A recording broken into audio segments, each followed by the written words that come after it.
Now we're going to discuss about retina. So this is the tunic, thin and transparent membrane which appears purple red. क्यों होती है purple red? Due to rods and the underlying vascular cord that is choroid. इसकी वजह से उसको colour हमें purple reddish दिखता है। ये हमारी ऑप्टिक डिस्क से लेके जो हमारी आई होती है उसमें ऑप्टिक डिस्क है, वहाँ से लेके ओरा सराटा तक एक्सटेंशन होता है। ठीक है, अब हम बात करें कि पोस्टीरियर पोल है, तो जो हमारा पोस्टीरियर रेटिना है उसको इवैल्यूएट करने के लिए इनडायरेक्ट ऑप्थेल्मोस्कोपी है, डायरेक्ट ऑप्थेल्मोस्कोपी है और स्लिट लैम्प से भी हम इवैल्यूएट कर सकते हैं। सो यहाँ पे हमारा +20 डायप्टर का लेंस होता है और यहाँ पे हमारा +78 डायप्टर से लेके +90 डायप्टर पावर तक के लेंसेज यूज़ होते हैं। उसके बाद जो हमारा स्ट्रक्चर्स हैं, सो एक स्ट्रक्चर हमारा ऑप्टिक डिस्क है रेटिना पर, जिसका अगर साइज़ हम देखें विच इज़ डायमीटर, जो एरिया आता है वो 1.5 mm का डायमीटर होता है। यहाँ पे सारी लेयर्स टर्मिनेट कर जाती है एक्सेप्ट दी नर्व फाइबर। सिर्फ नर्व फाइबर ही आगे जाएगी, इसमें ओनली नर्व फाइबर्स ही होती है, नर्व फाइबर लेयर ही आगे जाती है, बाकी सब यहाँ पे टर्मिनेट हो जाती है। उसके बाद जो हमारा दूसरा स्ट्रक्चर आता है, ये हो गया फर्स्ट। दूसरा स्ट्रक्चर जो आता है वो आता है मैक्यूला लूटिया। ये हमारा येलो स्पॉट होता है which is also like deep red। ये हमारा जो सिचुएटेड होता है ये टेम्पोरल टू ऑप्टिक डिस्क होता है, टू ऑप्टिक डिस्क। ठीक है, इसका डायमीटर की बात करें तो 5.5 mm इन डायमीटर होता है। ठीक है, इसके 3 पार्ट है फिर इसमें, fovea, सेंट्रलस, फोवियोला and the third one is foveal avascular zone, जिसको फैज भी बोलते हैं। सो जो हमारा फोविया सेंट्रलिस है ये हमारा सेंटर में है और 1.5 mm इसका डाया होता है। मोस्ट सेंसिटिव पार्ट हमारा फोविया सेंट्रलिस है। इसके बाद जो हम फोवियोला की बात करते हैं तो ये की शाइनी पिट है और इसका जो डाया वो 0.3.5 mm है। Okay, it is situated 2 disc diameter away from temporal of disc। ठीक है, इसका पोजीशन इंपॉर्टेंट है, 2 disc diameter ये हमारा अवे होता है and 1 mm below the horizontal median। सो जैसे ये हमारा वो है ऑप्टिक डिस्क, तो इससे ये ऐसे यहाँ पे, सो ऐसे कुछ स्ट्रक्चर दिखेगा हमें। उसके बाद जो हमारा फैज है ये हमारा इसका डाया 0.8 mm का रहता है। लेयर्स देख लेते हैं फटाफट जो हमारी लेयर्स ऑफ रेटिना है। तो सबसे पहले आती है पिगमेंटेड एपिथेलियम। ये आउटर मोस्ट लेयर है, आउटर मोस्ट अगर हम बोले तो बिल्कुल एंड जो हमारा लास्ट में है। फर्म लेयर सिंगल लेयर है, पिगमेंटेड जो हमारे सेल्स होते हैं उसका एक सिंगल लेयर है और ये अटैच होती है आपकी कोरोइड से, जहाँ पे ब्रूक्स मेम्ब्रेन जिसको हम बोल सकते हैं। सो ब्रूक्स मेम्ब्रेन की तरफ इसका अटैचमेंट आता है। सेकेंड हम देखेंगे तो सेकेंड पे आते हैं हमारी layers of rods and cone. ये हमारे फोटो रिसेप्टर्स है और यहाँ से डायरेक्ट क्वेश्चन आता है कि नंबर ऑफ रोड्स, तो number of rods are 120 millions and cones are 6.5 millions. Rods जो होते हैं वो हमारे जो फोटो सेंसिटिव सब्सटेंस होता है वहाँ पे रोडोप्सिन होता है और ये हमारे बेसिकली पेरिफेरल विजन और हमारा स्कोटोपिक विजन के लिए रिस्पॉन्सिबल होता है। और वहीं अगर हम कोन्स की बात करें तो ये हमारे सेंट्रल विजन, ये पेरिफेरी था, ये सेंट्रल विजन के लिए है और ये हमारे फोटोपिक विजन के लिए है। कलर विजन भी हमारा यहीं पे प्रोसेस होता है, मतलब cones are responsible for basically for the colour vision.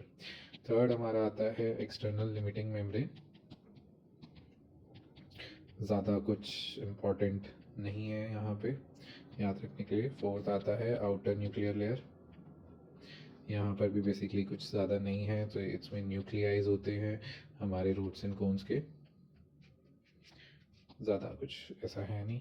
Fifth outer प्लेक्सिफॉर्म layer, यहाँ पे भी बेसिकली रोड्स एंड कोन्स के डेंड्राइट्स होते हैं, बाइपोलर सेल्स के और हॉरिजॉन्टल सेल्स के। So you can remember it like कि यहाँ पे डेंड्राइट्स होते हैं बाइपोलर सेल के एंड हॉरिजॉन्टल सेल के, ठीक है। सो इसके बाद अगर हम देखेंगे, सो नेक्स्ट लेयर जो हमारी आती है 6th लेयर, वो हमारी आती है इनर न्यूक्लियर लेयर। यहाँ बेसिकली हमारी सेल बॉडीज होती हैं बाइपोलर सेल की, ये इंपॉर्टेंट हो जाता है, ठीक है।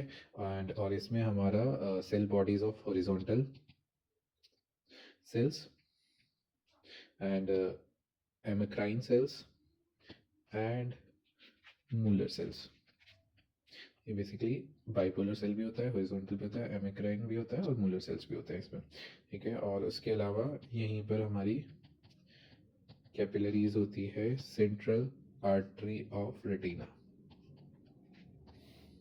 ठीक है। जो हमारे बाइपोलर सेल्स है, these are the first order neuron. So ये हमारे फर्स्ट ऑर्डर न्यूरॉन्स होते हैं, ये एक इम्पॉर्टेंट क्वेश्चन है, ठीक है। उसके बाद जो हमारी 7th layer inner plexiform layer, ज़्यादा इम्पॉर्टेंट नहीं है, बेसिकली कनेक्शंस होते हैं आपके axons of bipolar sales,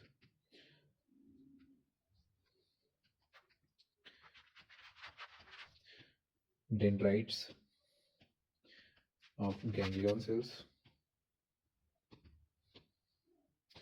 and processes of amacrine cells, ठीक है। उसके बाद हमारे जो 8th आती है, 8th हमारी गैंग्लियन सेल लेयर है। ये यहाँ पे बेसिकली हमारा सेकेंड ऑर्डर न्यूरॉन्स जो हमारे गैंग्लियन सेल्स होते हैं, कि इसमें हमारे 2 सेल्स है, मिडजेट गैंग्लियन सेल्स और पोली साइनेप्टिक गैंग्लियन सेल्स। ये हमारे मैक्युलर रीजन में प्रेजेंट होता है और ये हमारे पेरिफेरल रेटिना पर होता है। और उसके बाद जो हमारी लेयर आती है वो 9th लेयर, जो हमारी नर्व फाइबर लेयर थी, ये सिर्फ नर्व फाइबर लेयर ही हमारी ऑप्टिक डिस्क के अंदर जा रही है, इसमें भी इससे ज़्यादा कुछ है नहीं। उसके बाद last internal limiting membrane, this is the inner most membrane. So inner most है और यहाँ पे हमारा जो रेटिना और बेसिकली ये विट्रस को सेपरेट करेगी, और ये एक बेसमेंट मेम्ब्रेन है। सो इतना है हमारा लेयर्स में, ये इंपॉर्टेंट पॉइंट थे हमारे रेटिना की लेयर्स के। जो हमारा फोविया रीजन होता है, फोवियल रीजन, वहाँ पे जो हमारी कोन्स की अरेंजमेंट जो होता है उसको हेनलेज लेयर ये बोलते हैं, जो ऑब्लिकली अरेंज्ड हमारे कोन्स होते हैं to reach the margin of fovea. उसके बाद अगर हम ब्लड सप्लाई देखेंगे, blood supply, so blood supply में क्या है कि जो हमारी पिगमेंटेड एपिथेलियम है, layer of rods and cones है, rods and cones, external limiting membrane, outer nuclear layer है, इसको सप्लाई कर जो होती है वो होती है आपकी कोरोइडल वेसल से। उसके अलावा जो बाकी की बची 6 लेयर है उस सबको सेंट्रल रेटिनल आर्टरी, जो कि ब्रांच है ऑप्थेल्मिक आर्टरी का, ये हमारा ब्लड सप्लाई हो गया। उसके बाद हमारा अगर रेटिनल वेन्स की बात करें तो सेम एज रेटिनल, जो सेंट्रल रेटिनल आर्टरी थी, वेन्स जो होती है वो हमारी ड्रेन करती है केवेनस साइनस में। और that's it for retina also, ये इंपॉर्टेंट पॉइंट्स है, ये आप याद रखें।